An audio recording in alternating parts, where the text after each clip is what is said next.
Oi, pessoal, eu sou Juliana Valencamp, especialista em estratégia e desenvolvimento de negócios em Web3, e esse é o Web3 Cast, o podcast para você que quer saber tudo sobre o Web3.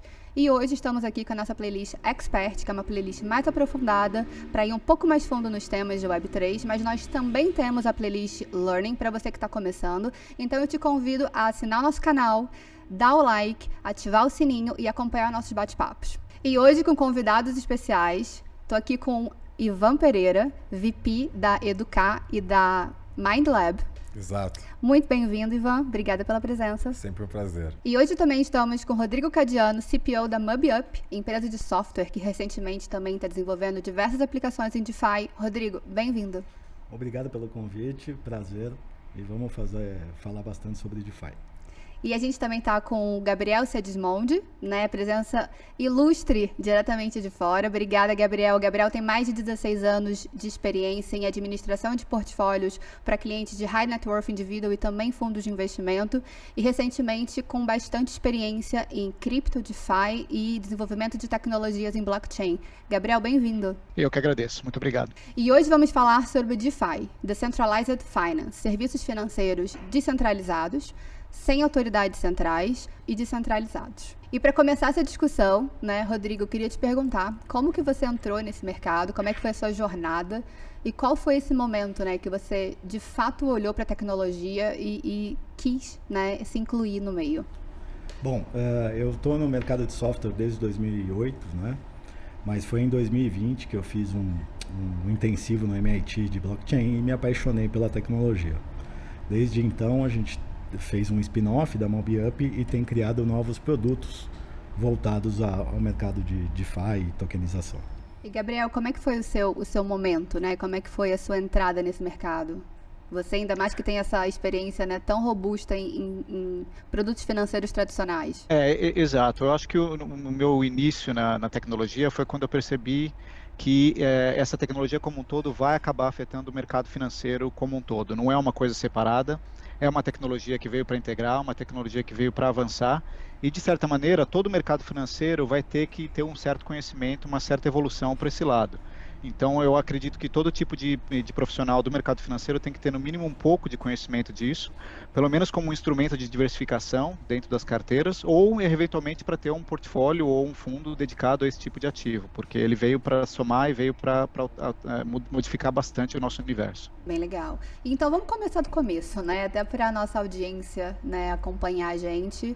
O que, de fato, são os produtos DeFi, né? O que consiste nesse mercado, nesse sistema financeiro novo que, né, a gente está ajudando a criar nesse ecossistema de finanças descentralizadas. Qual que é a opinião de vocês?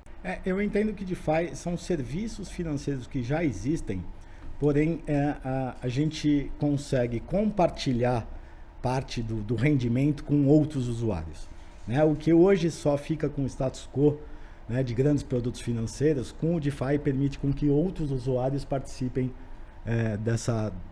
do spread de uma operação. Então, acho que essa que é a grande disrupção do mercado que o DeFi traz. Eu acho que a plataforma de DeFi, ela traz digamos assim, ela adiciona dentro do sistema de cryptocurrencies uma questão muito fundamental do mercado financeiro como um todo. O mercado financeiro, o coração do mercado financeiro, ele é muito centrado dentro das operações de crédito. As operações de crédito que surgiram há séculos atrás e foram sendo desenvolvidas ao longo das décadas e séculos dentro do mercado tradicional, ele serve como uma forma de alocação eficiente do capital.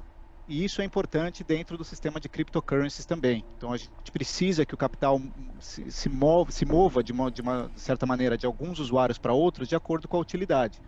O sistema DeFi é uma tentativa de fazer essa locomoção do capital dentro do próprio sistema, sem que o capital saia do sistema, vá para o mercado tradicional e volte depois dentro do sistema.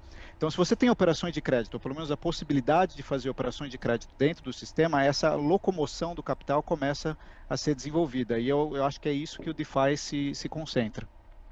Então, seria mais no sentido de retirar os intermediários, né? Tirar a burocracia também, dar um pouco mais de transparência, agilidade. Eu acho que tem um ponto de vista também bem interessante, que é a escala global que a gente consegue com esses produtos, né?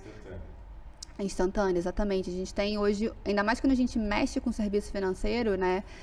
A informação, na verdade, o dinheiro ele não se move na mesma velocidade que a informação, né? E que é isso que o Internet of Value tenta tanto trazer, né, para o nosso ecossistema. Então, como que vocês enxergam essa vantagem, né, da gente conseguir acessar, por exemplo, hoje com diversos protocolos DeFi, e aí eu estou falando, né, de fato diversos. A gente consegue hoje ter produtos tanto de lending, de, né, empréstimo, seja de staking, seja stablecoin, a gente consegue isso fazer de uma forma muito fluida, né?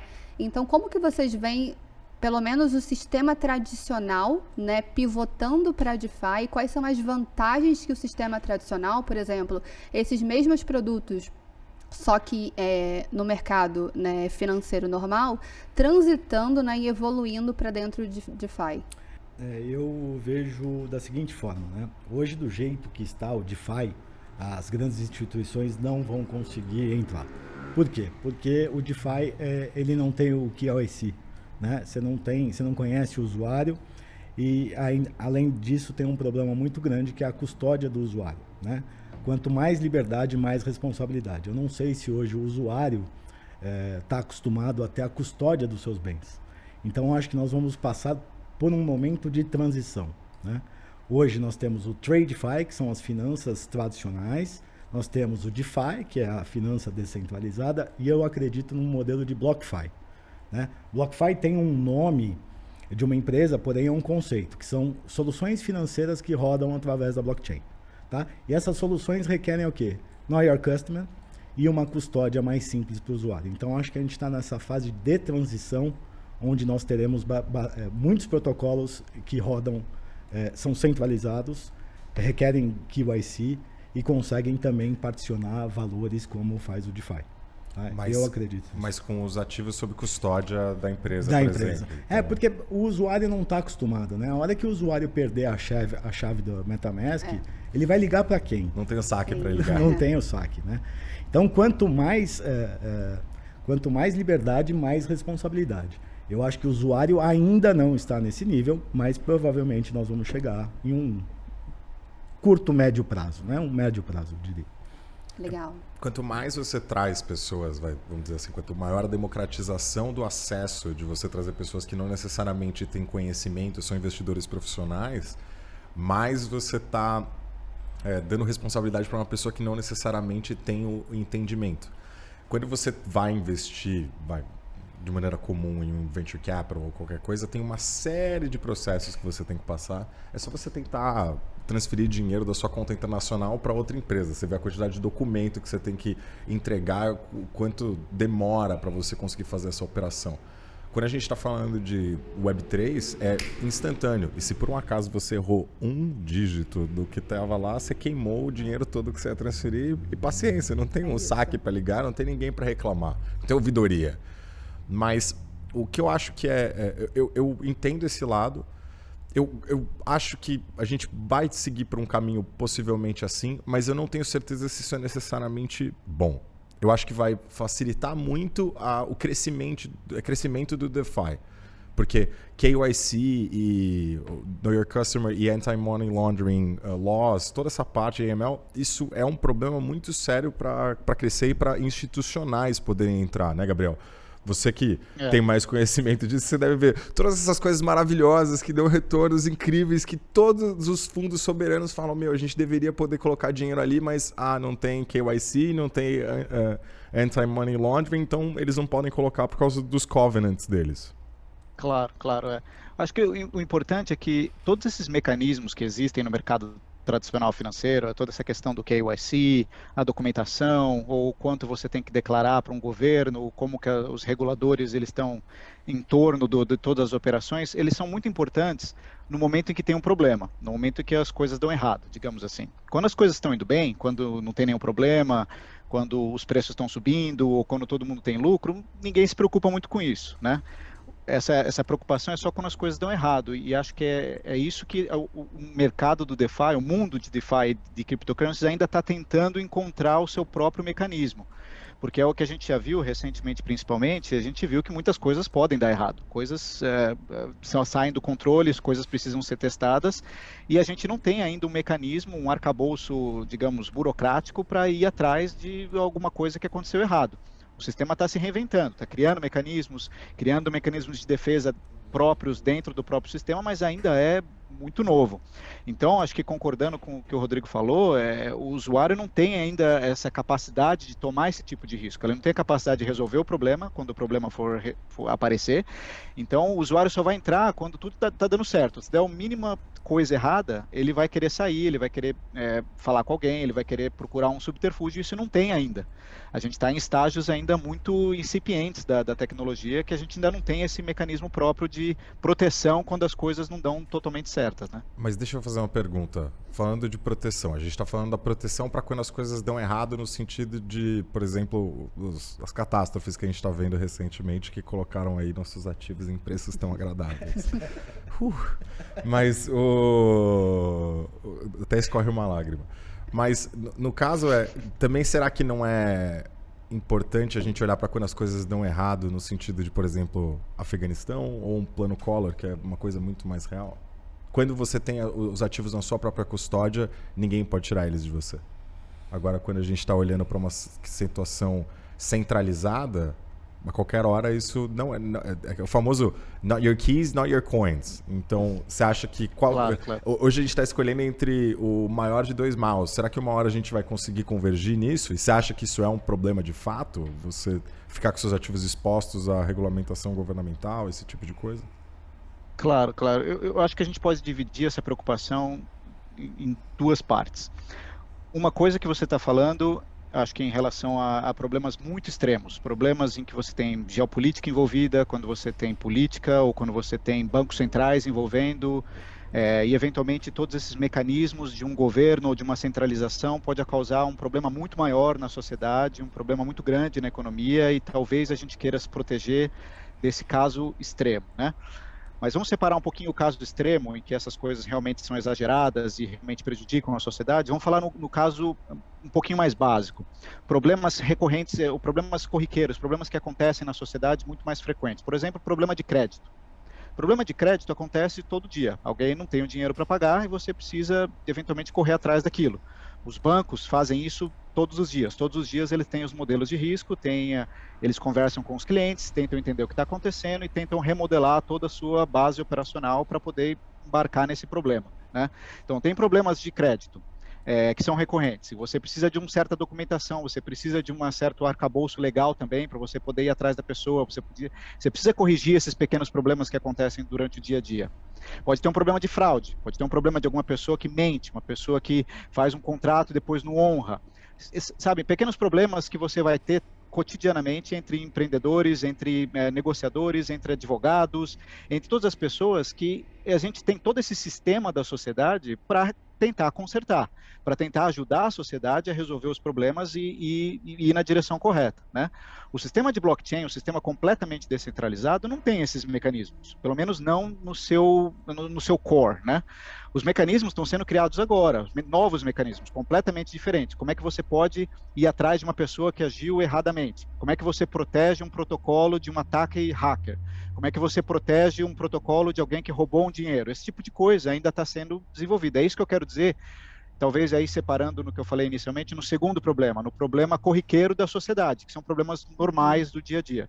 Pegando um gancho, Gabriel, do que você falou, na verdade, Gabriel, Rodrigo e Ivan, né, sobre essa parte de fato, passar o conhecimento, passar a confiança para o investidor, para o cliente final, eu queria trazer aqui um gancho da diferença, né, de CeFi para DeFi. Até porque hoje, para você acessar uma plataforma de DeFi, você precisa de uma CeFi, você precisa de uma Fiat Currency, você precisa de um real para você entrar numa plataforma, fazer essa troca por Bitcoin, por Ethereum, por qualquer outro token, e aí sim você vai conseguir fazer uma transferência entre wallet para acessar uma plataforma e um protocolo de DeFi.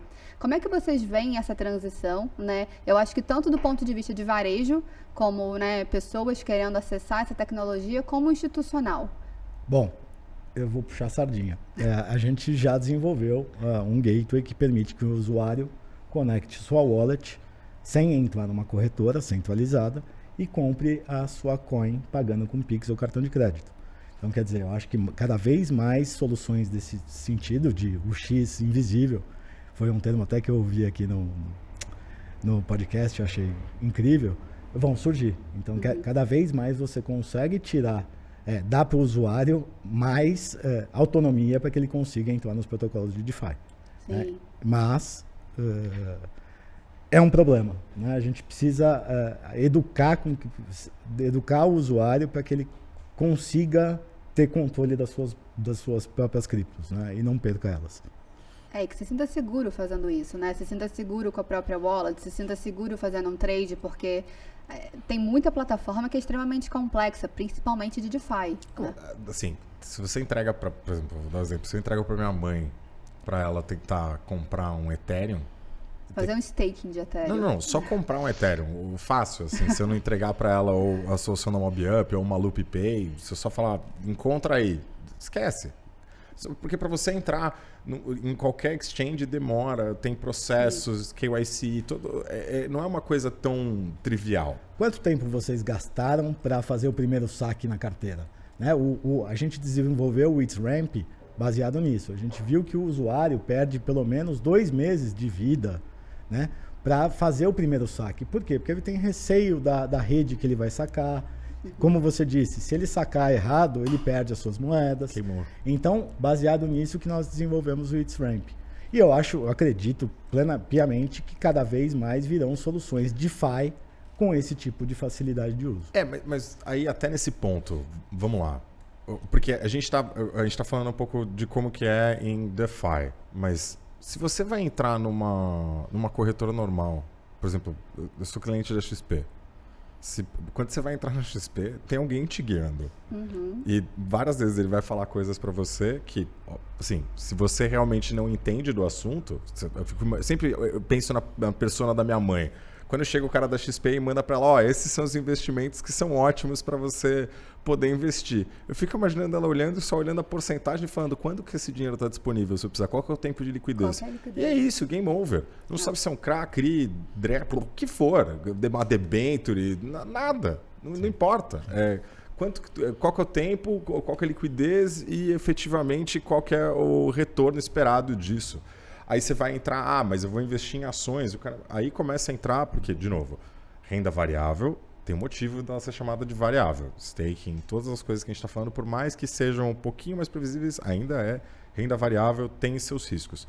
O processo de educação que a gente precisa passar, e empresas brasileiras, sem querer puxar essa sardinha para a XP, mas o Lyle deve estar feliz da gente estar falando isso, mas eles fizeram um trabalho extraordinário de educar as pessoas de que é possível, de que existe um caminho, de que é uma coisa bacana e segura, e gerar confiança e colocar uma pessoa para cuidar de você. E não necessariamente sempre os interesses estão assim, precisamente alinhados, mas existe isso. Não acho que é irreal a gente imaginar que para DeFi a gente não vai passar pelo mesmo processo. As pessoas precisam ser empoderadas para elas poderem cuidar da própria conta. Do mesmo jeito que você precisa cuidar da conta do teu banco, também não é trivial. Que acaba sendo um pouco paradoxal, né? Porque o intuito de DeFi é você, de fato, tirar o middleman, né? Tirar essa centralização e devolver para o usuário, para o indivíduo, esse empoderamento do patrimônio, né? E da moeda. Isso realmente são os meus investimentos. Só que com toda a complexidade tecnológica, isso acaba sendo, né, até um dificultador, né? Uma barreira de entrada, principalmente para varejo, para pessoas que às vezes não têm educação financeira em investimentos tradicionais mesmo, que você comentou, né? E o brasileiro, principalmente, né? Acho que carece muito ainda dessa diversificação de portfólio, de entender, né, principalmente ativos mais alternativos, diferenciados, que têm risco, né, que têm essa volatilidade intrínseca. Então acaba sendo aquele jogo de chicken and egg, né? A gente precisa da descentralização, mas ao mesmo tempo acho que é uma evolução, né, gradual até chegar na descentralização de fato. Porque o ativo já tem muito interesse, né? Sim. A CoinGecko, acho que falou que tem, no estudo deles, tem 10 milhões de pessoas que já investiram em cripto de alguma forma no Brasil. No Brasil, exatamente. Só no mercado Bitcoin tem mais de 3 milhões e meio e já supera o número da B3, né? Então isso já é um indicador. Provavelmente não com o mesmo ticket, né? São perfis diferentes de investidor, mas isso mostra o interesse, isso mostra a adoção. E aí, Gabriel, eu queria aproveitar a sua experiência, a sua expertise de mercado tradicional. Acho que a gente contar aqui com essa sua perspectiva é imensamente rico, né? Você vem de instituições financeiras muito consolidadas, né? E também teve essa experiência na Europa recentemente. Conta pra gente como que você enxerga tanto um institucional, tanto um grande banco de investimento começando a entrar em DeFi. Como que você acha que é o caminho? Se é mais focado num varejo, num B2B2C, se é de fato fazendo um produto próprio ou se é se beneficiando da tecnologia para alguma parte de infraestrutura? Como que você vê, né, esse caminho? Olha, eu acho que tem um pouco de tudo no mercado. Eu conheci bastantes pessoas que estão interessadas em desenvolver essa plataforma e desenvolver ferramentas dentro dos bancos, dentro das asset managements também. E eu acho que vão ter alguns bancos, alguns players que eles querem ser um pouco os líderes de mercado, então eles querem já desenvolver algum tipo de plataforma, algum tipo de facilitador para os clientes, mas vão ter os outros bancos que preferem tomar uma posição um pouco mais conservadora, porque, de certa maneira, ainda é uma tecnologia muito nova, ainda tem uma certa questão experimental, tem alguns riscos ainda muito difíceis de serem entendidos. Então, alguns bancos ou algumas grandes empresas, algumas empresas do mercado financeiro ainda vão esperar um pouco, vão esperar uma adoção maior. Realmente, o que vocês comentaram agora, acho que é muito importante. Precisa ter os usuários precisam ser muito mais amigáveis com a tecnologia, eles precisam estar muito mais acostumados a ter acesso a essa tecnologia para poder depois os clientes institucionais, as empresas institucionais entrarem um pouco mais pesado. O que tem ainda bastante, acho, digamos assim, começou bastante, são fundos de investimento que querem se antever à antecipação da tecnologia. Eles querem talvez ser os primeiros a investirem, como fundos de venture capital ou fundos de private equity, que eles querem entrar exatamente nesse estágio arriscado, justamente para tomar esse risco e ter o benefício grande quando a tecnologia se desenvolver bastante, né? Mas é um processo, eu acho que, coordenando um pouco com o que vocês falaram, eu acho que é um processo de toda a tecnologia passa por isso. Eu faço bastante paralelo com alguns amigos com a adoção do e-mail. Quando o e-mail surgiu, década de 80, no finalzinho da década de 70, os discursos eram muito parecidos. Era muito difícil usar uma conta de e-mail. Você precisava de um computador que já era difícil, você tinha que ter acesso à internet, você tinha que ter uma senha. Para aquela geração, para as pessoas que estavam lidando com aquilo, já era uma coisa super difícil. E a tecnologia foi evoluindo, foi sendo facilitada, as pessoas foram criando ferramentas para você usar o e-mail de uma maneira mais simples, ao mesmo tempo em que os usuários também adquiriram mais conhecimento, tiveram mais a cultura de usar e tal. Então, é um processo meio em conjunto, as duas coisas vão andando meio junto uma da outra, né? Sim, não, sem dúvida.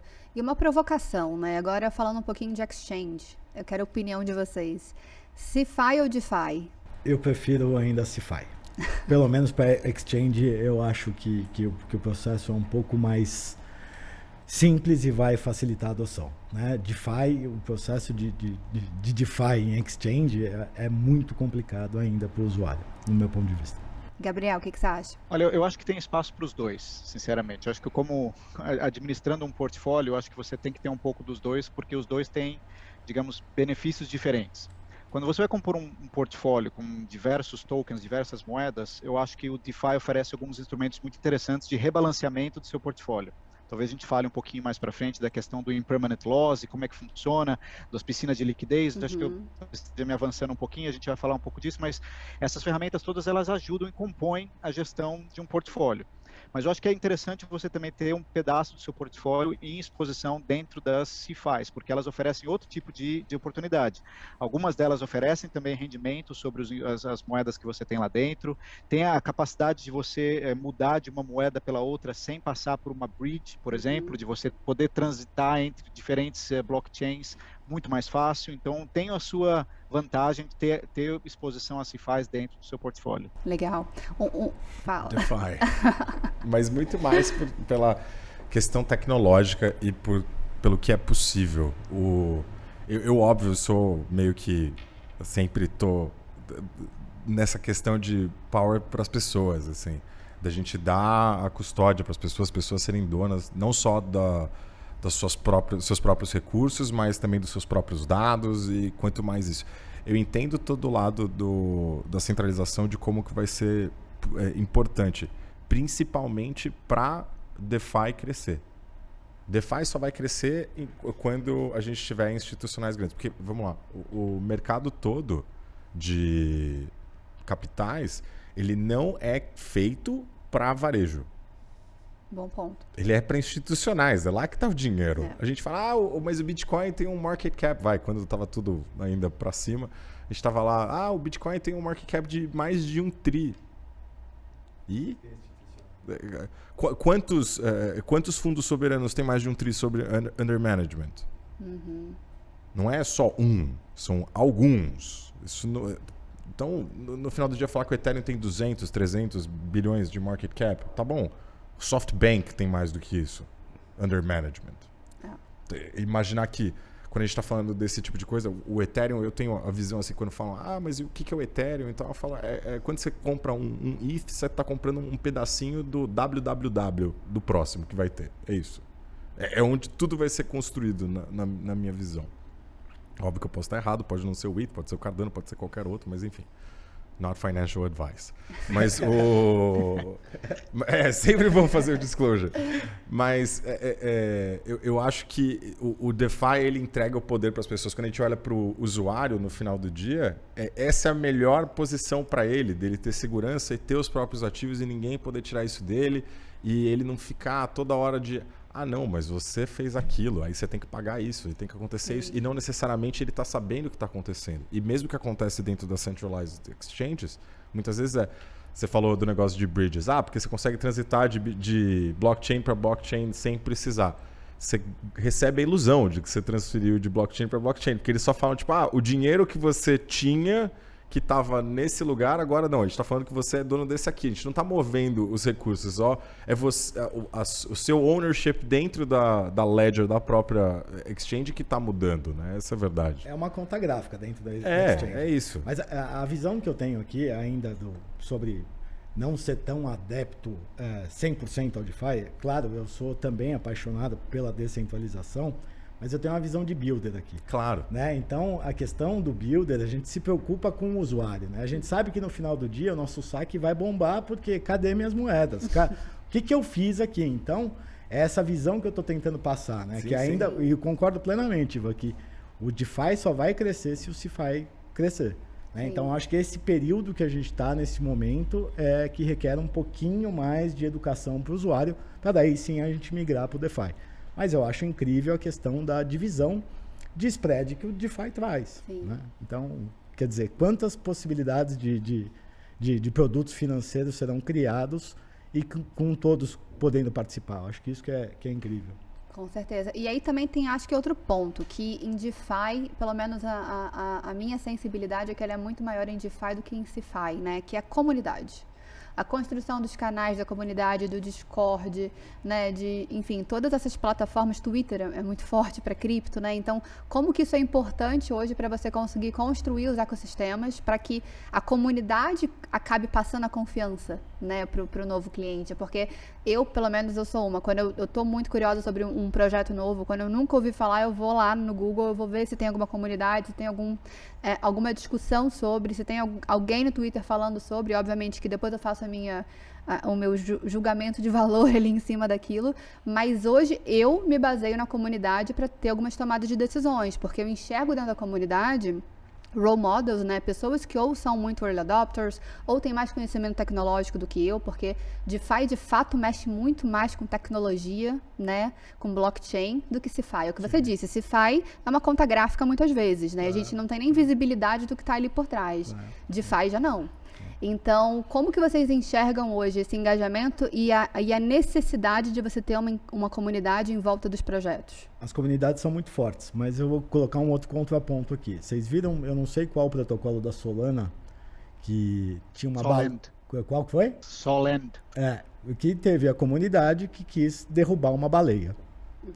E aí, pessoal, como que faz? Qual que é a opinião de vocês? Desculpa, eu vou fazer até uma outra pergunta. Tá correto? Isso não tá correto? Porque um cara estava comprando mais, você vai chegar e vai derrubar esse cara? A comunidade, o poder da comunidade, como facciamo, né? Como diria meu avô. O que vocês acham? Gostaria da opinião de vocês.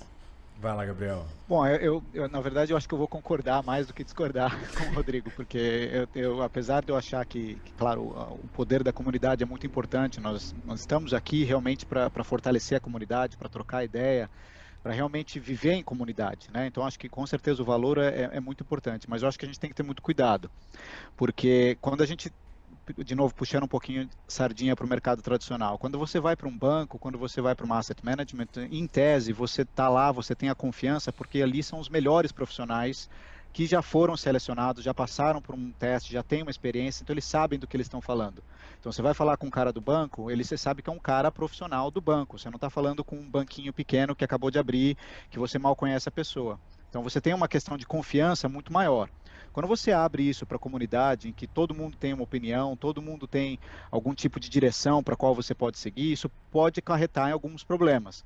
Por exemplo, se você vai dentro de uma comunidade que você quer desenvolver um contrato novo, por exemplo, você quer entender como é que faz para programar em Solidity, você quer desenvolver os seus contratos e você quer começar a programar nisso. Se você não tomar cuidado e não souber exatamente qual comunidade procurar, você vai ouvir um monte de opinião, um monte de maneiras erradas de construir um contrato, que isso pode eventualmente até criar um risco para você. Né? Então, acho que as comunidades, por mais que elas sejam muito importantes, elas trazem valor para o sistema, acho que tem que ter muito cuidado em talvez não deixar o conhecimento se espalhar demais e a gente, eventualmente, priorizar as pessoas que realmente entendem do que estão falando, entendem dos assuntos específicos e você conseguir, de alguma maneira, separar o joio do trigo entre as pessoas que estão falando. Né? Aí a gente entra de novo, né, na reconstrução de outro mercado parecido com o de agora. Porque é muito mais fácil a gente gerar adoção e confiança com uma coisa parecida com o que a gente tem agora. Muito mais fácil. Porque você vai falar, a gente vai trazer um monte de pessoas... Assim, você para e pensa, quantos anos tem o Vitalik? Eu tô confiando nesse cara, é uma parte importante dos meus assets, beleza. E o futuro tá na mão dele. Você fala, mas o que ele entende? Quão profissional ele realmente é nisso? Quanto que ele entende de finanças, de todo esse negócio? É muito difícil, mas ao mesmo tempo ele conseguiu gerar. E acho que tem os dois lados disso, porque eu concordo que existe um problema quando a gente vê regras de comunidade sendo usadas de maneiras ruins e maléficas, vamos dizer assim. Porque assim, a experiência humana, a história diz pra gente que é muito fácil muita gente entrar num surto de histeria coletiva e fazer besteira junto. Não é difícil isso acontecer. É só você ir em um lugar, fingir que você tá numa fila, juntar outra pessoa pra vir atrás de você, só você e um amigo. Para no meio do nada e finge que vocês estão fazendo uma fila. Vamos ver quantas pessoas que estão passando na rua não entram na fila. É muito curioso você parar pra pensar nisso. As pessoas instantaneamente, não é uma fila, mas instantaneamente todo mundo começa a fazer fila. O famoso FOMO, né? Se for ainda por cima, tipo, no Nordeste, vão deixar a Havaiana e sair andando pra sentar em outro lugar, sabe? Tipo, num lugar, pra guardar o lugar. Então, é muito natural isso acontecer. E aí a gente vê como isso é perigoso. Mas, ao mesmo tempo, a gente aprende, principalmente eu que sou mais da área de governança, gestão. Então, essa parte, entender como que a gente protege para isso não acontecer... Porque, na verdade, quando você está criando comunidades, DAOs e outras coisas, você está criando você está imaginando um jogo de xadrez tridimensional e falar, eu vou criar regras para isso funcionar. E aí, isso se guiar para construir coisas, mas as regras que forem criadas deveriam criar um ambiente propício para isso se desenvolver, coisas boas acontecerem e minimizar os riscos disso se autodestruir. E aí, toda vez que dá besteira, a gente vai aprender. Só que do mesmo jeito que a gente fala de pessoas que entendem e tal, é muito difícil hoje para uma pessoa do varejo entender de fato o que está acontecendo quando ela investe em um ativo tradicional. A pessoa não entende o que é. Não acho que é possível a gente imaginar que a pessoa realmente... De novo, minha mãe vai entender o que tem naquela debenture que ela está comprando. O que tem naquele fundo que ela está comprando. Não sabe. E aí, mas aí vem por que a comunidade é importante? Quais são os poderes dela? Você começa a criar coisas em volta, histórias em volta. E aí, puxando o gancho que eu tanto queria perguntar, cara. Aí a gente vê histórias como Do Kwon. Então, porque a verdade é... E aí vou explicar qual que é toda a minha tese e eu quero ouvir vocês. Do lado de... Eu acredito que o que ele fez é terrível, obviamente, assustador.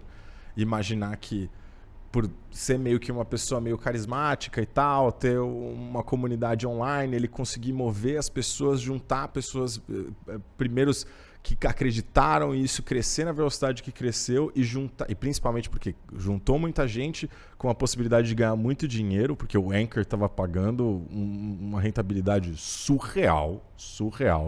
E aí, obviamente, tudo que começa a ficar muito violenta a rentabilidade, a gente já deveria levantar uma bandeirinha de cuidado. E aí, mas é uma stablecoin algorítmica. Não era no final, porque ele falou, não, calma, a gente vai vender 1,5 bilhões de bitcoins em Bitcoin aqui. Mas pera, você vai vender isso? Por que você está fazendo isso? Não era algorítmico? Não deveria ser um algoritmo decidindo o que está acontecendo? O algoritmo era o Do Kwon.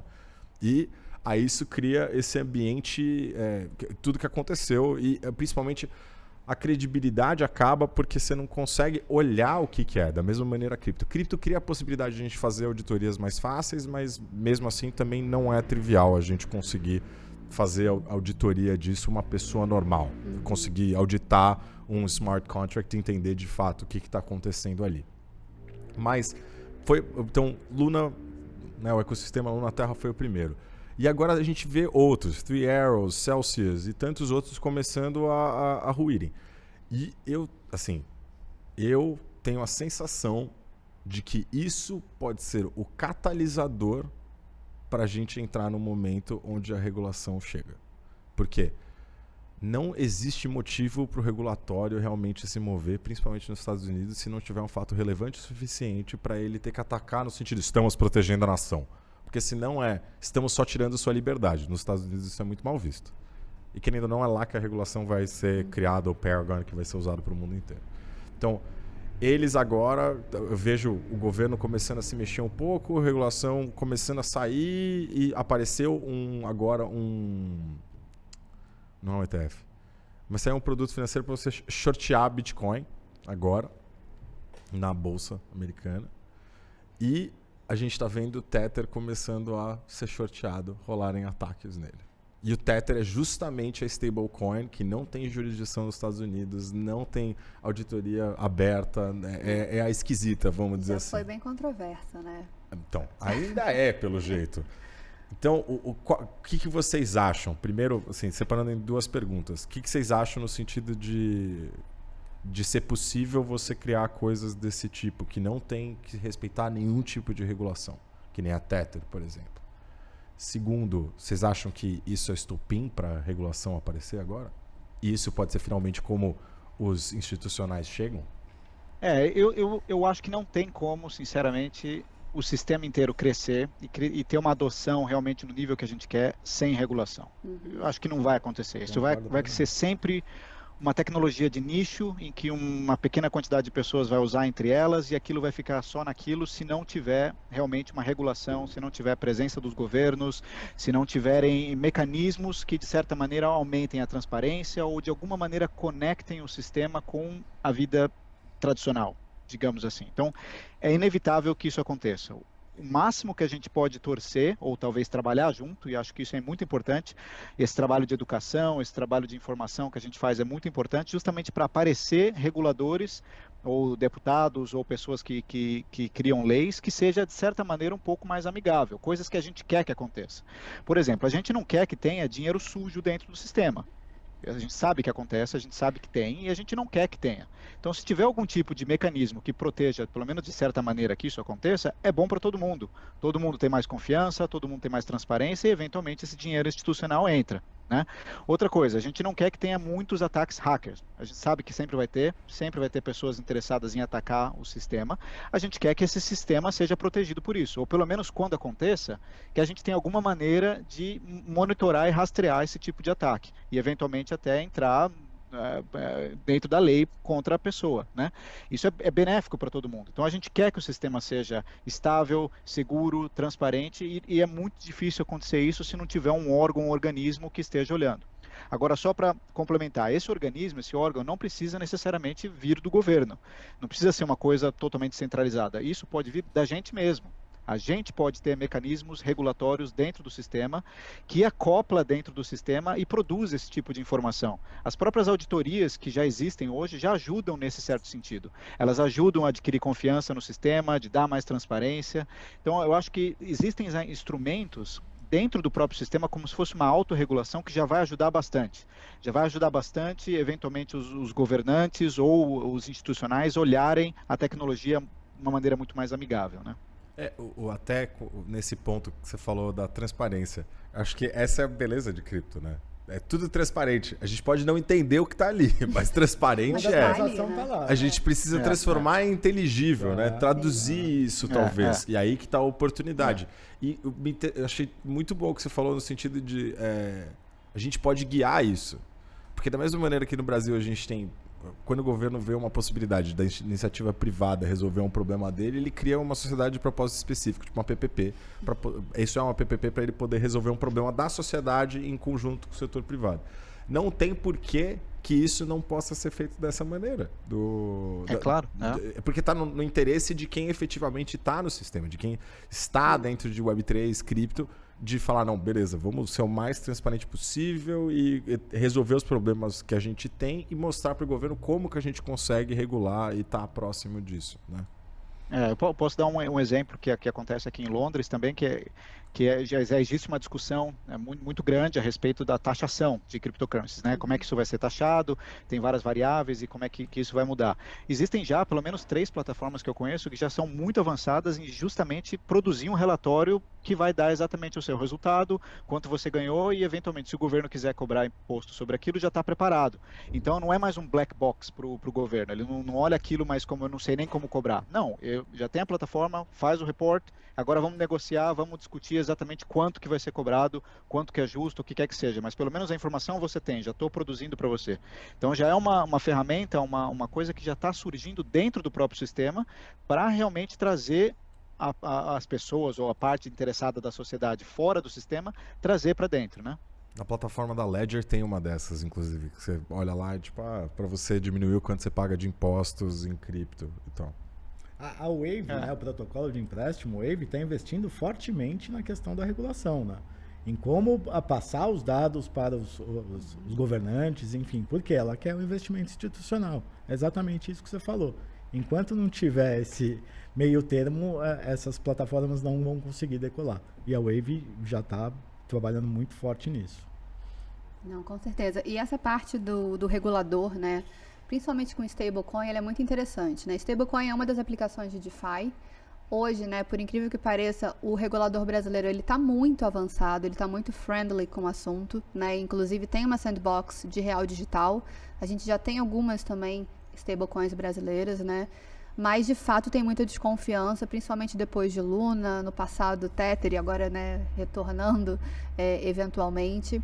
Além das stablecoins, né, como que vocês enxergam o regulador trazendo mais, né, para o mainstream a questão de cripto e principalmente estando do lado do consumidor, né, que eu acho que um dos grandes problemas, sim, é a parte de compliance, de KYC, e de como, né, aproximar em user cases reais, né, então stablecoin pode ser um potencial caminho, né? Como que isso seria no futuro? Então as pessoas não teriam mais um real, teriam de fato um real digital e a partir do real digital conseguiriam acessar esse ecossistema. Como que vocês enxergam isso de fato sendo uma realidade para as pessoas? Ainda mais aqui no Brasil, América Latina no geral. Acho que a gente é uma região que, apesar dos nossos problemas socioeconômicos, a gente é muito tecnologicamente, né, avançado, né? Então, o sistema financeiro no Brasil, ele é muito bem desenvolvido, já era muito bem desenvolvido com o TED, hoje em dia com o Pix, ele está à frente de diversas nações, inclusive Estados Unidos, né? E eu acho que isso tem uma comunicação muito grande, né, com cripto, que é a questão da velocidade, da transparência, né, agilidade e da possibilidade de você se conectar, né, com qualquer pessoa. Não necessariamente a pessoa que está no seu mesmo banco, no mesmo banco que você ou na mesma wallet que você, né? Então, vocês enxergam a stablecoin de fato entrando na vida do brasileiro e isso se desenvolvendo de uma maneira mais, né, orgânica, tanto no varejo e no institucional? Ou vocês acham que isso, na verdade, é um dos instrumentos que podem sim ajudar, mas que não vão ditar o futuro da mass adoption? Eu acredito que a stablecoin, o real digital, vai trazer muito mais também investidor estrangeiro para dentro do país. Talvez seja essa a principal ideia do Paulo Guedes. Olha que você, mas eu não vou entrar nessa seara porque o Gabriel manja muito mais que eu. Por favor, meu. Eu enxergo as stablecoins com certeza, como elas são um veículo muito importante, elas trazem um aumento de adoção muito importante, porque as pessoas elas querem entrar no mundo, mas elas ainda têm um certo receio com a volatilidade de preço, isso é realmente uma importância, mas eu vejo elas com uma certa cabeça de uma fase transitória, digamos assim. Eu acho que são alguns anos, talvez décadas, que a gente vai passar com a necessidade de ter uma stablecoin, que elas vão fazer justamente a ponte entre o mercado tradicional, o mundo tradicional com o blockchain.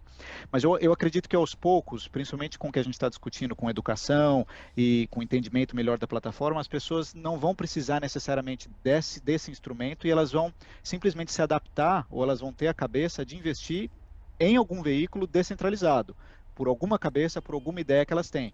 Ou elas querem investir numa DAO, porque elas gostam da DAO e a DAO é interessante, ou elas querem investir em DeFi, porque a plataforma de DeFi oferece um valor que elas viram como interessante, ou é um fundo de Venture Capital que quer investir numa plataforma que vai desenvolver alguma aplicação, alguma coisa assim, ou você vai investir numa cryptocurrency porque tem o potencial do blockchain crescer, das transações, etc., e assim por diante. Então, as pessoas que estiverem dentro do sistema é porque elas entendem e querem e gostam do sistema, e não porque elas querem alguma coisa híbrida, que é dentro do sistema, mas ainda é atrelado ao real, então meio que eu estou dentro do sistema, meio que não. Então, com certeza é muito importante, mas eu acho que é uma transição. No futuro longo prazo, eu não enxergo muito espaço para elas, não. Eu acho que o que você colocou é um ponto importante. Você não falou de uma stablecoin, você falou da stablecoin brasileira, que seria do governo, que aí tem outras questões aí no meio. Mas uma coisa que eu acho muito interessante, eu recentemente parei friamente para pensar assim, o que levou a pessoa a colocar dinheiro na Luna, usar a Tether, por que a gente usa? Qual que é o use case? Muitas vezes você precisa pagar alguma coisa. Então você vai comprar uma casa, sei lá, você vai comprar uma casa num país diferente, você precisa transferir o dinheiro. Transferir o dinheiro é um inferno na terra, não é nem questão de você não tá declarando ou qualquer coisa, você declarou. Mas a quantidade de problema que você tem, de burocracia, processos para você efetivamente poder fazer isso, às vezes é muito complexa. É muito mais fácil você pagar em stablecoin. Sim. E joga numa USDC, numa Tether da vida, faz a transferência e maravilha, resolveu o problema. E declarou tudo bonitinho e tá bom. Eu só usei um sistema mais eficiente para poder fazer isso. Mas quando a gente pensa de investir em uma stablecoin, é muito aquele negócio, né? Eu fui para cripto porque eu não confio no Banco Central, entendi. Aí você pega e coloca o dinheiro, ao invés do Jerome Powell estar cuidando do dólar, você acha que o Do Kwon é um bom chairman of the Fed, que você deveria deixar seu dinheiro. É meio isso que você faz. Por isso que stablecoins são criadas, porque é uma máquina de dinheiro aquilo. E infelizmente fica ainda por cima centralizado dentro de uma pessoa e de um grupo de pessoas. É uma security, não tem o que fazer. Então, quando você fala que você não acredita no use case para investimento, eu também não. Mas eu acredito muito no use case para resolver literalmente a ideia de pagamentos borderless, permissionless. Isso. Mas aí, só para fazer uma questão. Essa questão que você está colocando é muito importante, mas eu enxergo ela muito mais como uma barreira tecnológica do que realmente a necessidade de uma descentralização. Você pode simplesmente criar uma tecnologia muito parecida, por exemplo, o Pix no Brasil é uma tecnologia avançadíssima que em muitos países não tem, né? E você resolve esse problema sem a necessidade de uma descentralização, que é, no final das contas, o que a Web3 e todo esse mundo quer dizer, né? Sim, e aí entra a possibilidade de você poder fazer isso entre países, e qualquer país, em qualquer lugar do mundo, qualquer pessoa, sem precisar em tempo real, né? Em tempo real, sem ninguém precisar, sem precisar explicar para ninguém, para quem que é, ou qualquer coisa, você poder ter a possibilidade de fazer isso. Acho que por isso que precisa ser descentralizado. E no sentido de, você falou a tecnologia, para mim, toda a parte da Web3, eu encho muito o saco de todo mundo na alma nesse sentido, que porque tem esse negócio, tem aquilo, tudo bem, mas porque a gente usa o Web3, usa blockchain para fazer isso. Usar o blockchain é o que transforma em Web3, mas não deveria. O negócio o que você está criando que precisa usar a blockchain? A blockchain é enabler para você criar a coisa, que é uma tecnologia melhor. Não é, eu estou criando a mesma coisa que existe em Web 2, mas usando o blockchain para gerar buzz, para puxar investimento ou qualquer coisa. Tem muito disso acontecendo hoje em dia. Mas a possibilidade de você usar essas tecnologias para alavancar possibilidades novas, acho que um exemplo, até em DeFi, que talvez vocês conheçam, vocês podem me explicar melhor. Porque toda vez que eu vou explicar esse negócio, eu pareço aqueles caras malucos, com um monte de fitinha vermelha numa parede explicando alguma coisa, sabe? Então, o Alchemix, alguém conhece o Alchemix? Esse eu não conheço. Esse é O Node, né? Hã? O serviço de Node, né? Aquela empresa que faz o serviço de Node. Então, o Alchemix ele faz, basicamente você pega empréstimos lá, staking o seu ETH, por exemplo. Só que ao invés de você precisar pagar ele de volta, o rendimento do staking do seu ETH paga o seu empréstimo. Você não precisa pagar, você só precisa deixar ele paradinho lá e você recebe o dinheiro em ETH do empréstimo. Por que eu acho isso tão emblemático? Ele é literalmente usar a tecnologia para fazer uma coisa que não é possível fazer. Não é possível fazer em fiat. Porque quando você pega teu dinheiro, vamos supor, você tem um ativo que você acha que vai apreciar ao longo do tempo. Você tem ações da Magalu. Você fala, vão subir horrores nos próximos 3 anos. Eu não quero vender isso nem a bala. Mas muitas coisas aconteceram, ações caíram, o mercado, né? Quando a maré baixa, que a gente vê quem está sem sunga. Então, aí todo mundo meio sofreu. Falou, puta, mas eu preciso pagar aquilo, eu preciso de uma grana para poder me mexer. Você poder colocar as suas ações da Magalu como colateral e pegar um empréstimo, tudo bem. Se por um acaso as ações caírem na hora que você precisa pegar, você for pagar e você não paga, suas ações vão ser executadas, a parte para pagar aquilo. Se tiver caído, você perdeu uma parte importante. Nesse, não importa o que acontece. Porque o rendimento não é em fiat. É em não, Ethereum. então, é no próprio ativo. É como se a Magalu rendesse em Magalu. Ela não paga dividendos em dinheiro. Ela paga dividendos em Magalu. Você tem 10 Magalus, daqui a um ano você vai ter 11. Ela simplesmente se multiplica e apreciando de valor, não diminuindo de valor, porque está diluindo as ações, nem nada nesse sentido. Então, a possibilidade desse tipo de coisa é, quando eu falo, é usar blockchain, Web3, DeFi, tudo isso para criar uma coisa que não existe e que experiência maravilhosa. Você fala, eu tenho um ativo que eu não quero vender, mas eu preciso do dinheiro. Estou aqui, meu ativo, me dá o dinheiro, eu só preciso deixar o ativo paradinho ali, ele ainda é meu. Óbvio que não estou com as keys dele, mas ele ainda é meu. Mas você tem um LP, pelo menos. É isso, tá no smart contract, tá ali e beleza. E você gastou o dinheiro, resolveu outras coisas e tá bom, e tá ali. Aí de repente se subiu, desceu, foi pro lado, pra esquerda, pra direita, entrou em espiral, não importa, é teu. É isso. Se for um token vazio que vão devolver pra você, ou se tiver apreciado de valor 10 vezes, não importa. Você pegou 2 Ethereums de empréstimo, ele pagou 2 Ethereums com o rendimento do staking no final do dia. O único problema aí é a confiança, né?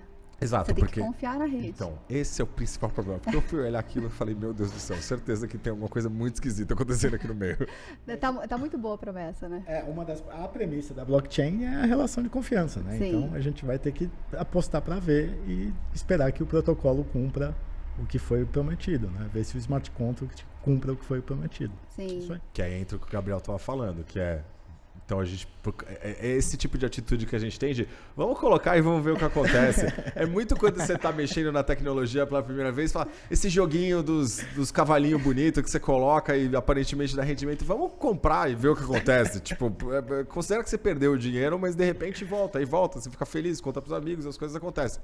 Só que quando você está falando de milhões de pessoas entrando, não dá pra gente ser assim. Que aí entra o que o Gabriel estava falando. A gente precisa criar sistemas e ferramentas que para poderem dar mais transparência e confiança para isso. Sim. Será que isso seria uma coisa mais valiosa até do que criar um protocolo de DeFi? Boa provocação. Gabriel, o que você acha? Eu acho que a palavra-chave que você falou, que vocês estão falando aí, realmente é confiança. Confiança é um conceito que persegue a gente desde a criação do homem, né? Todas as nossas sociedades, todas as nossas formas de organização, elas partem da premissa de uma certa relação de confiança, e nunca é trivial. nunca é fácil. A gente passou por diversas transformações, diversos problemas na história da humanidade justamente por causa disso. Porque uma hora a gente confia numa determinada estrutura, depois a gente não confia mais, ou aquela estrutura tem algum corrompimento e gera guerras e o que quer que seja, que teve vários tipos de problema na sociedade. A gente está vivendo uma coisa que é reflexo de algo que a gente sempre experimentou. Tem uma determinada proposição de confiança, então a gente tem um novo sistema sendo colocado em prática com uma determinada parâmetro de confiança, só que a gente ainda tem que testar. Tem que saber como que aquilo vai se desenvolver, como é que a gente vai poder recorrer se tiver algum problema, como é que aquilo vai se autoproteger se tiver um problema. Você mencionou bem o caso da Luna. A Luna tinha dentro dela um mecanismo que ela prometia que era um mecanismo suficiente para se autoproteger. E é exatamente o que a gente queria que fosse testado, e foi. Né? Então, acho que a gente está passando por um processo em que vários desses mecanismos vão ser criados, vão ser testados, até que a gente chegue, eventualmente, num estado em que a confiança no sistema aumente. Mas aí eu não sei dizer como é que vai ser esse modelamento, como é que vai ser esse formato. Existem várias proposições, então acho que é por isso que a gente tem que olhar em diversos ângulos e sempre ter uma mentalidade um pouco mais conservadora aí, porque não dá para saber como que esse modelo de confiança vai se modelar. Conectado com o que você falou, Ivan, não é exatamente a tradução do que já existe colocado dentro do blockchain. Talvez seja uma nova proposição, uma nova ideia que traga um valor diferente para a gente, né? E, Gabriel, como é que você acha que os protocolos, né, ajudam a trazer mais confiança? Porque, principalmente em DeFi, a gente tem o Ethereum liderando nessa corrida. Não sei nem perder a conta de quantos protocolos, mas acredito que mais de 500, 600 talvez. Acho que em segundo lugar, se eu não estou errada pela última pesquisa que eu fiz, seria o BNB, mas a gente tem Phantom, a gente tem Polychain, a gente tem Chainlink, a gente tem Solana. Como que vocês acham que os protocolos podem ajudar a trazer mais confiabilidade, trazer mais estrutura de fato para os projetos? E o que vocês acham que é primordial para um protocolo, né, se preocupar? Porque de fato, se são criados vários protocolos, cada um tenta suprir uma dor de uma maneira diferente, né? Qual que vocês acham que são os pontos hoje chave que um protocolo de fato deve se preocupar em desenvolver? Eu sou um ethereista, tá? Eu sou apaixonado por Ethereum, concordo com o Ivan que, né, tudo vai rolar a partir de Ethereum. Eu acho que é a estabilidade, né? Você vê a Solana, que era um Ethereum killer, né? Que prometia porque a transação é mais baixa, porque é muito mais escalável, mas ela não para de pé, né? Então o Ethereum, a rede Ethereum, ela está aí porque ela é muito estável e está há muito tempo já no ar. Então as coisas em tecnologia a gente pode achar que são muito rápidas, né? Que é fácil, vamos, Web3, código aberto. Não, as coisas demoram tempo, né? As coisas, um projeto, um produto digital demora um tempo para ele ficar estável. Então é isso que eu acho que a Ethereum tem, as demais ainda estão procurando atingir. Claro, a Solana um dia vai atingir, mas não vai pegar esse hype todo, né? Eu acredito que o mercado sofreu tudo isso porque houve um hype das criptos, então eles vão investir em qualquer projetinho. Então o cara fazia um white paper lindo, a Solana é maravilhosa, a rede X é maravilhosa, e daí todo mundo foi investir, né? Mas os projetos levam tempo para ter estabilidade. O que o Ethereum tem, as demais vão chegar lá na frente. E respondendo a tua pergunta, eu acho que estabilidade é o ponto fundamental para você gerar esse tipo de confiança com os usuários. Concordo. Gabriel, o que você acha? Eu tenho uma visão assim, eu enxergo o mundo de blockchains muito parecido como é o mercado acionário, digamos, com várias ações, várias empresas e várias utilidades. E eu acredito que o futuro vai ser assim. Eu acho que a gente vai ter um futuro de multiblocos, digamos assim, em que várias pessoas, vários grupos, vários projetos vão tentar resolver, justamente como você colocou, diversos problemas diferentes, e cada usuário vai usar aquilo da melhor maneira que aquilo convém para ele, né? Uma coisa interessante que eu acho que a descentralização traz para a gente, quando a gente olha para o mercado acionário, o mercado corporativo, de uma maneira geral, a gente olha sempre uma empresa como um bloco, né? Que tem uma governança, uma administração e um monte de projetos embaixo dela, dentro dela. E aqueles projetos todos se coordenam com um fim final. Então, quando você vai analisar uma empresa, quando você faz uma análise corporativa, você analisa mais ou menos o conjunto, mas você entende muito mais da administração, das estratégias, do final propósito da empresa. Dentro do mundo descentralizado, digamos assim, você não tem, pelo menos por enquanto, a figura corporativa. A gente está começando a ver isso na figura das DAOs, mas ainda não é a mesma coisa. Quer dizer, em vez de você ter acesso a um bloco, uma estrutura de projetos na mesma direção, você tem todos os projetos disponíveis para você. Então, você tem a responsabilidade justamente de entender como aqueles projetos, de alguma maneira, se coordenam.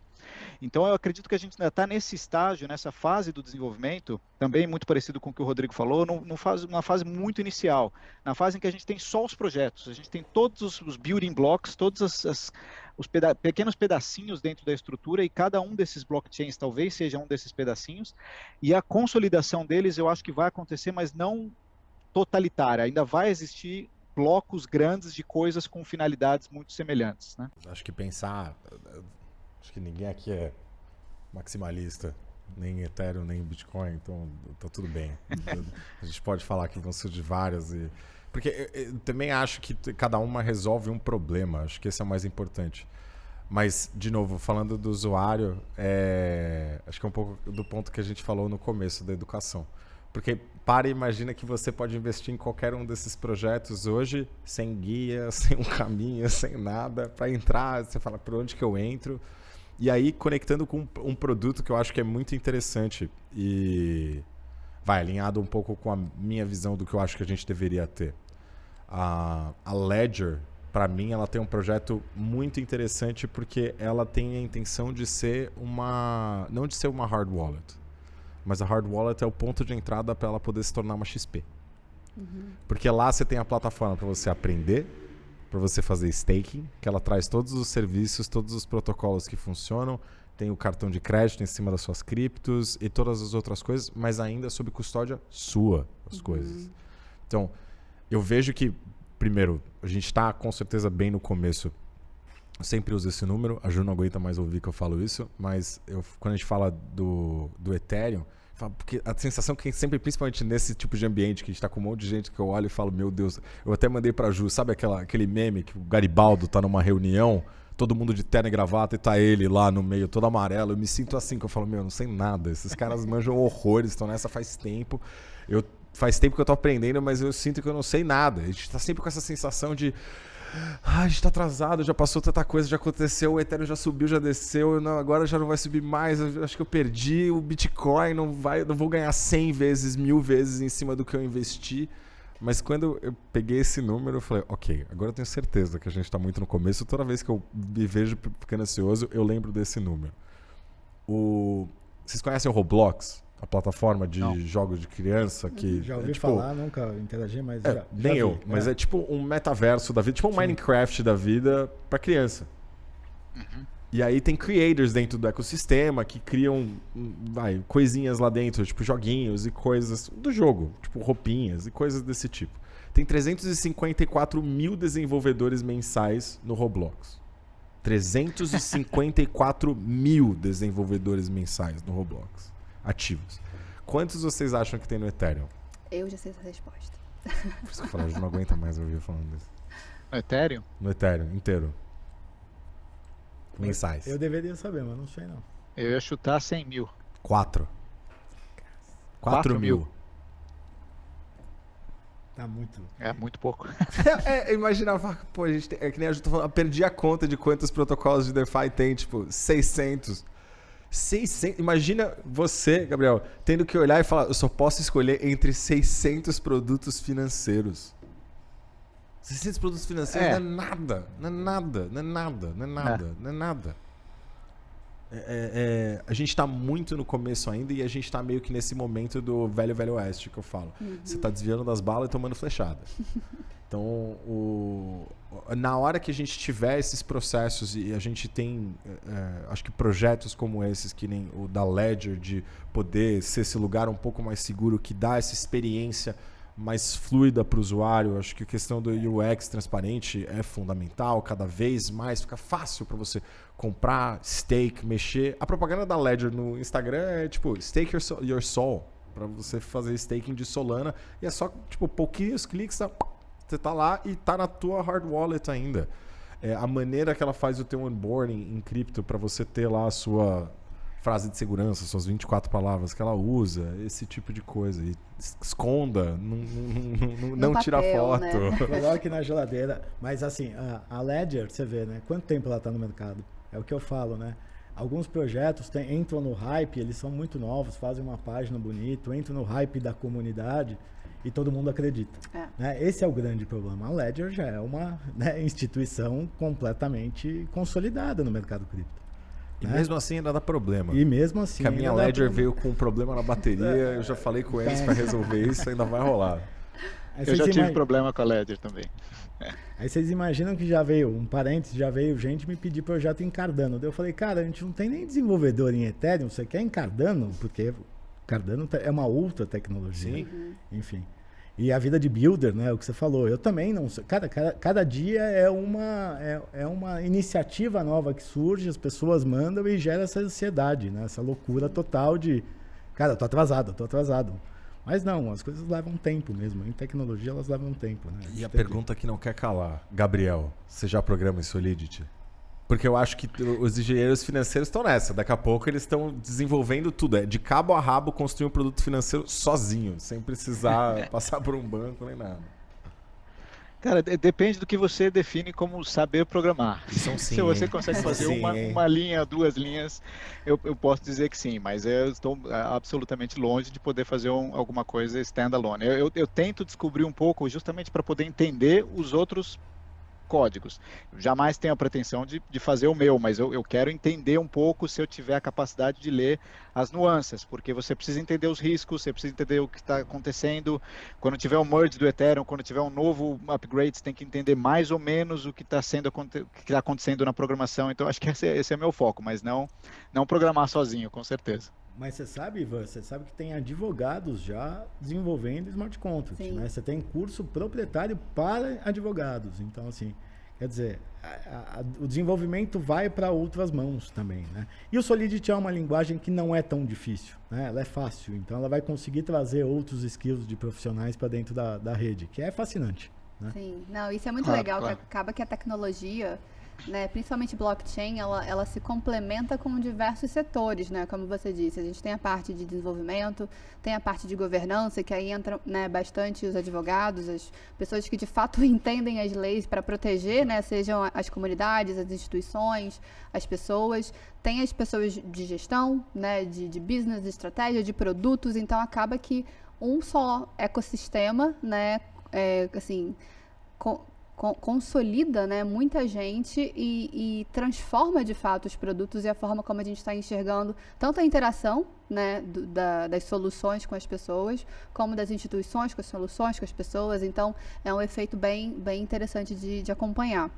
Juliana, deixa eu só fazer um comentário. Eu queria fazer um adendo sobre a adoção, que acho que o Ivan mencionou bastante a adoção do sistema. Eu acho que é importante fazer um pouco a distinção aqui, que tem 2 tipos de adoção. Uma adoção é mercado financeiro, ou seja, pessoas que estão interessadas em entrar na plataforma com o objetivo de investir e ganhar dinheiro. Então tem que entender como é que tem as moedas, como funciona o seu ledger, como funciona o CeFi e tudo mais. Então esse é um tipo de adoção, digamos assim, de pessoas que entendem como investir.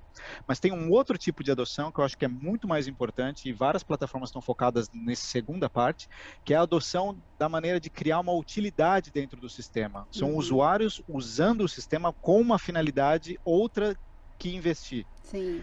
Essa é a adoção que eu acho que é a adoção de verdade dentro de um sistema de telecomunicações ou dentro de um sistema de comunicações.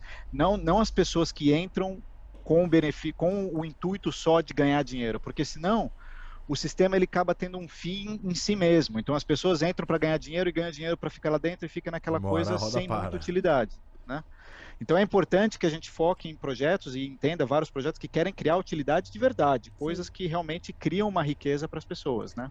Isso a gente vai além, né, Gabriel? Não precisa ser só produto financeiro, como você mesmo disse. Dá para ir para healthcare, dá para ir para insurance, dá para ir para supply chain, dá para ir para jogos, dá para ir um mundo, né, de oportunidades.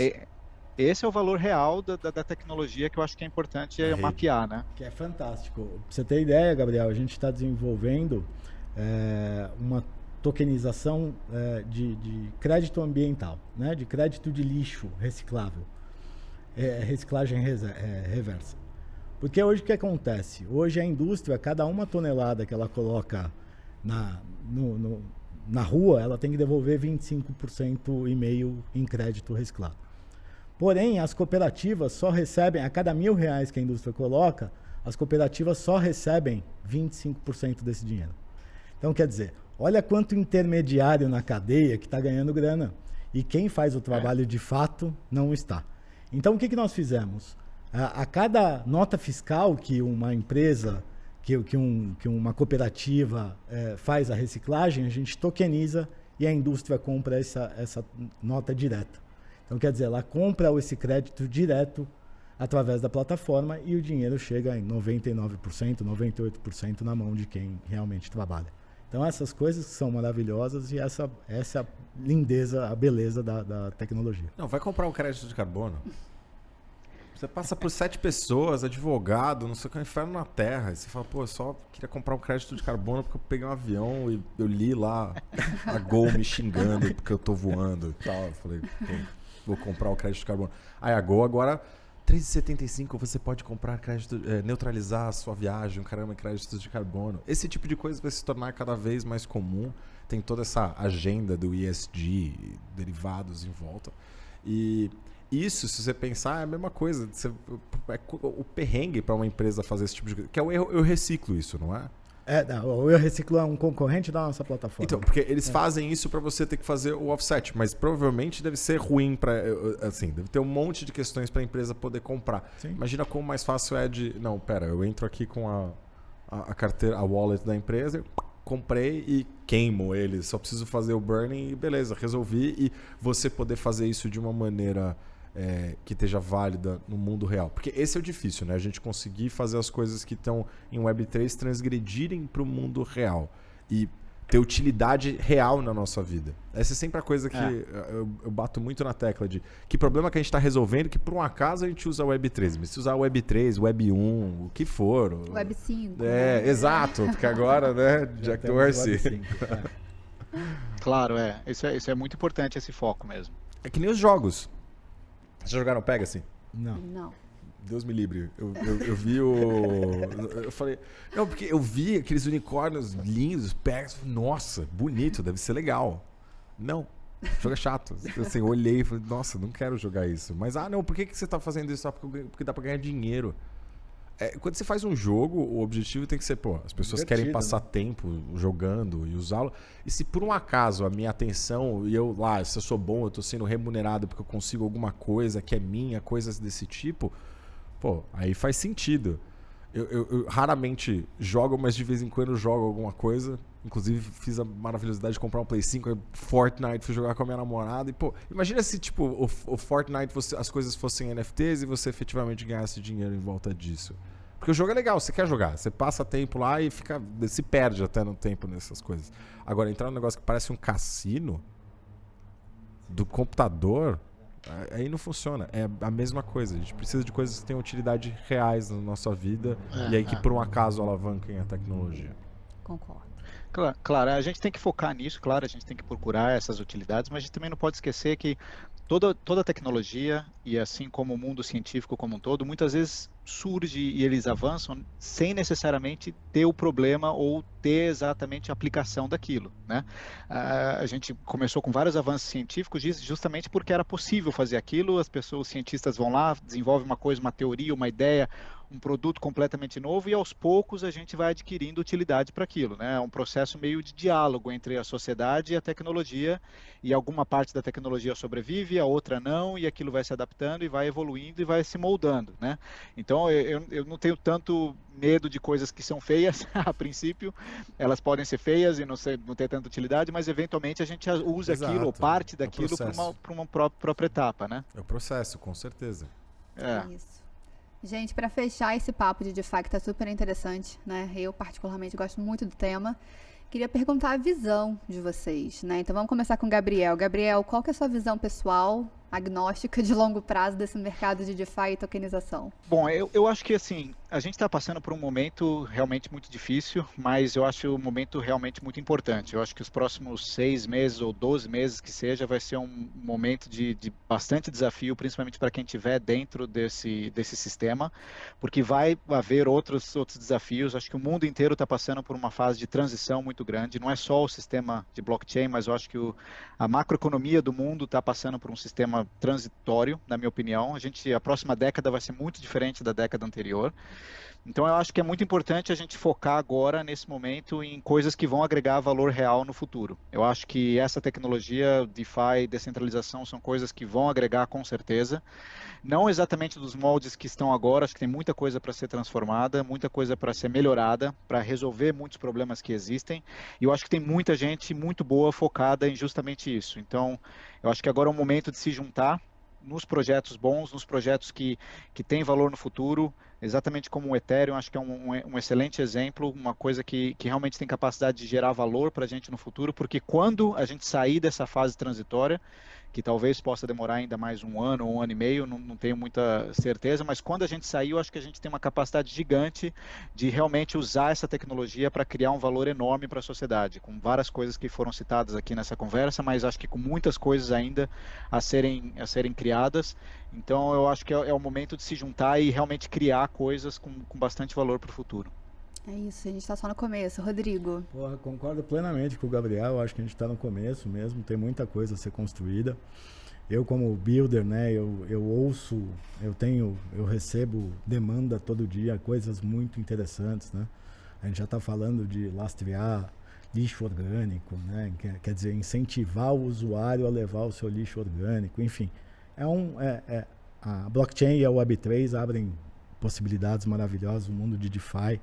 Né, você compartilhar alguns valores com o usuário, eu acho muito bacana. Então, eu acredito que está no começo e a gente, como disse o Gabriel, tem que juntar grandes comunidades e desenvolver coisas que vão mudar bastante a nossa relação com o mundo. Eu acho muito legal.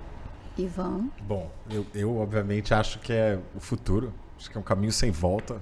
Não dá para, depois que você entende que você pode ser dono dos seus próprios ativos, você voltar a imaginar um mundo onde tudo fica, qualquer hora pode ser tomado, e principalmente as possibilidades tecnológicas que surgem de tudo isso habilitam realmente possibilidades que agora parecem ainda mais amplas, quase infinitas, e aplicações das coisas mais simples poderem envolver retornos financeiros para o usuário e de integrar o poder para as pessoas e trazê-los para efetivamente participarem, e a velocidade que eu acredito que isso vai se desenvolver vai ser altíssima. Mas eu acho que o ponto do Gabriel de os próximos 18 meses serão difíceis, acho que para todos os setores, mas na ruptura surgem coisas novas sempre. É a famosa a adversidade é a mãe de toda inovação.